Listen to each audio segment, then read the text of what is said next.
જય માતાજી. જય પૂછું તો જો હું લઈને બેઠી આ બધું તું. એ હું ગુંદાની કાચરી કરું છું. ગુંદાની કાચરી? ગુંદાની કાચરી બનાવું છું. કોઠીમાંની કાચરી તો મેં સાંભળ્યું તો, પણ ગુંદાની કાચરી કઈ રીતે થાય? જો કે એક બે વાર ખાધેલી છે પણ મને ખબર નથી. આપણે ગુવાર ને મરચાં ને એવી બધી કરતા, પણ ગુંદાની કઈ રીતે થાય? ગુંદાની સરસ થાય. તો મારે નજીક આવવું પડશે. સરસ થાય. હા, કઈ રીતે થાય? આ બધું શું છે? એ આ મીઠું છે અને આ છાશ છે.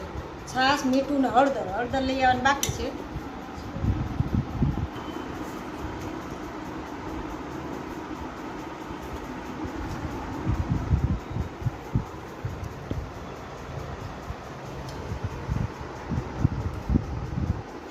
પાકેલા ગુંદા ચાલે આમાં? હા ચાલે, પણ એનું છે ને આપણે શાક બનાવવાનું છે. હા, પાકેલા જેવા દેખાય છે ને એટલે. હા, પાકેલા ગુંદાનું શાક બનાવ. અને કાચા ગુંદાની કાચરી. અને પાકા ગુંદા કાચરીમાં આવે. ઓકે, પણ શાકમાં આવે. એટલે શાક બનાવવાનું. ચાલો.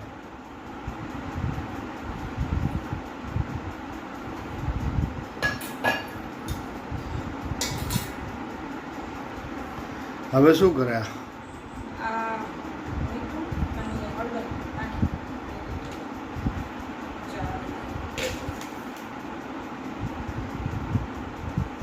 એ બાજુ ઓકે.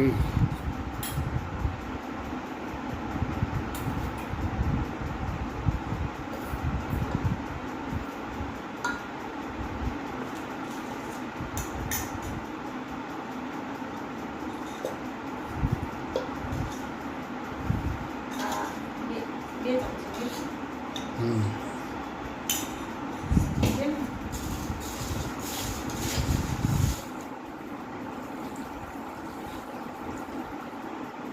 છાશ.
શું કરવું પૂછો.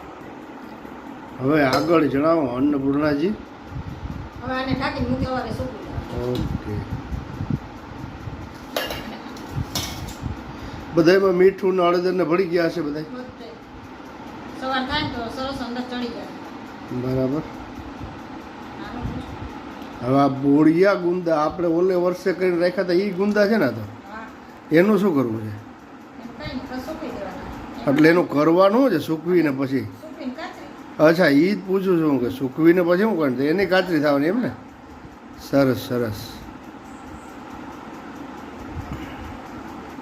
પછી પાકેલા ગુંદાનું અત્યારે શાક બનશે એમ ને? સરસ. લે આજે શાક ખાશું.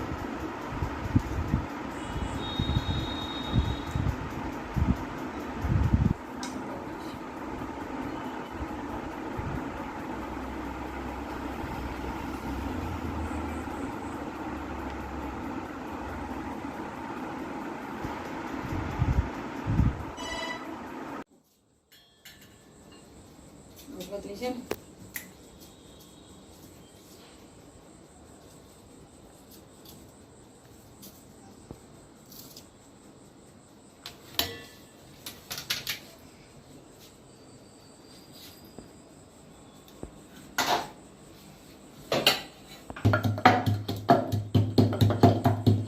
ચવાણું ખાંડી લીધું અને હવે આપણે છે ને એનો મસાલો બનાવવાનો છે. 1 ચમચી મરચાંનો ભૂકો લીધો છે, 1 ચમચી ધાણા જીરું, ચપટી એક હિંગ, 1 ચમચી મીઠું, આદુ લસણની પેસ્ટ, આદુ લસણની મરચું અને આ કેરીનું છીણ લીધું છે અને 1 ચમચી હળદર લીધી છે. હવે આપણે એમાં ચવાણું ઉમેરીએ. ચવાણાનો ભૂકો લીધો છે. હવે એનો આપણે છે ને મસાલો બનાવવાનો છે. એમાં એક ખાંડ ઉમેરવાની બાકી છે, 1 ચમચી ખાંડ, પાવડર તેલ મસાલાનું મિશ્રણ કરવા માટે.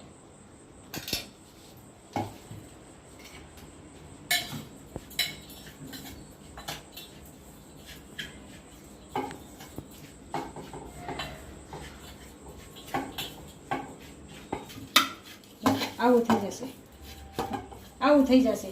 હવે આપણે આમાં ગુંદા ભરી લેવાના. હવે આ રીતે આપણે ગુંદા ભરી લેવાના છે, પાણી નહીં ને એ રીતે.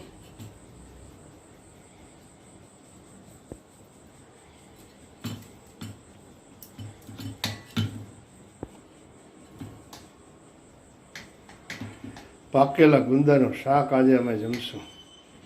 તમારે કોઈને જમવું હોય તો પણ આવી જાજો. અમારા અન્નપૂર્ણાજી છે ને કાચરી હમણાં ગુંદાની પાછળ પડી ગયા છે. જુઓ,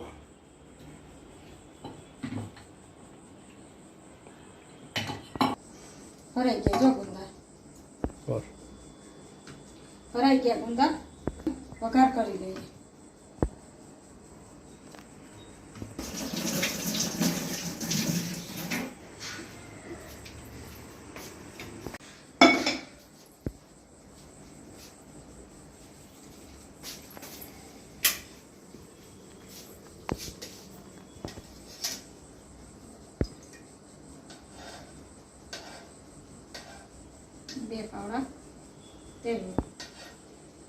બે પાવડા તેલ મૂકવાનું.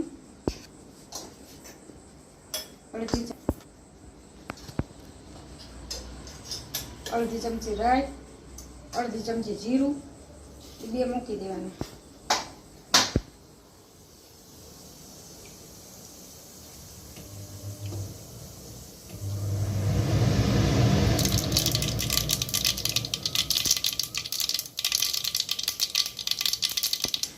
હવે ચપટી એક હિંગ મૂકી અને આપણે ગુંદાનો વઘાર કરી દેવાનો.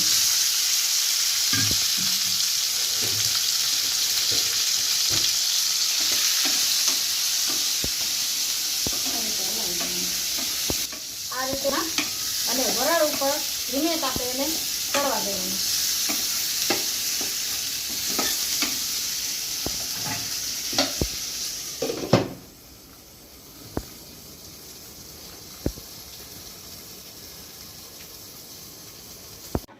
થઈ ગયું એને જોઈ લઈએ. થઈ ગયું, સરસ થઈ ગયું આપણું શાક. સરસ, આપણું શાક કમ્પ્લીટ થઈ ગયું છે. હવે આપણે ધાણા પધરાવી દઈએ.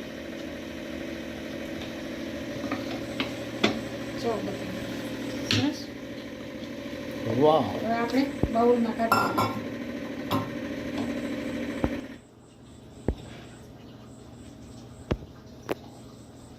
હવે આપણે એમાં ધાણા પધરાવી દઈએ.